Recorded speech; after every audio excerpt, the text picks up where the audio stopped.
ఎవరో వస్తున్నారు. Good morning teacher. నమస్తే మేడం గారు. నా కూతురి పేరు అష్మ. ఈ సంవత్సరం 6వ తరగతి చదవబోతుంది.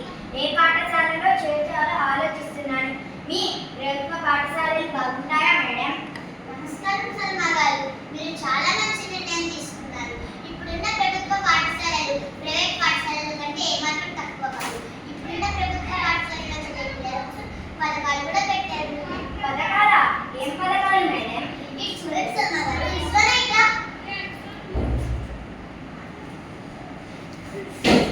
చెప్పండి మేడం. ఇది చూడండి సల్మా గారు, ఇది వేసుకున్న యూనిఫామ్, షూస్, బుక్స్ ఇవన్నీ కూడా సర్వేపల్లి రాధాకృష్ణ విద్యామిత్ర పథకం కింద ఉచితంగా ఇస్తున్నారు. అబ్బో, ఇవన్నీ ఇష్టమేనా? అదే నేను బయట పాఠశాలలో చేపిస్తే డబ్బులు కదా. అదే కాదు సల్మా గారు, మీ పిల్లల కోసం మధ్యాహ్నం స్కూల్లో భోజనం కూడా పెడతారు. దానినే డొక్కా సీతమ్మ మధ్యాహ్న భోజనం పథకం అంటారు. మీ పిల్లల ఆరోగ్యం కోసం గుడ్డు, చిక్కి, రాగిల ఒక్కొక్క రోజు ఒక్కొక్క గుడ్తో మంచి బియ్యంతో అన్నం వడ్డిస్తారు. బాగుంది మేడం, కానీ నా పరిస్థితులు బాగోలేదు. ఫీజులు, బుక్కులు ఎలా ఖర్చు చేయగలను? అందుకే ప్రభుత్వం తల్లికి వందనం పథకం పెట్టింది. సంవత్సరానికి ఒకసారి తల్లి ఖాతాలో 13,000 జమ అవుతాయి. అట్లా ఇంట్లో ఎంతమంది పిల్లలు ఉంటే అన్ని 13,000 తల్లి ఖాతాలో జమ అవుతాయి. మీరు మీరు మీ పిల్లల్ని స్కూల్కి పంపిస్తే చాలు, ప్రభుత్వం మీ అకౌంట్లో డబ్బులు ఇస్తుంది. అది కేవలం ఇప్పుడున్న ప్రభుత్వం వల్లే సాధ్యమవుతుంది.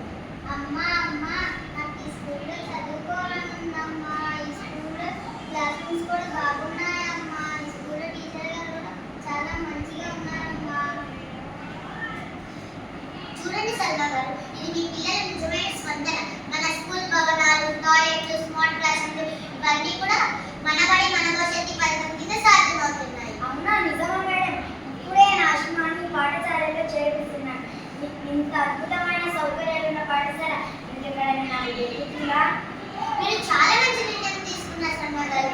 ఇప్పటి నుంచి మా పాఠశాల మీ కుటుంబం రెండూ ఒకటే.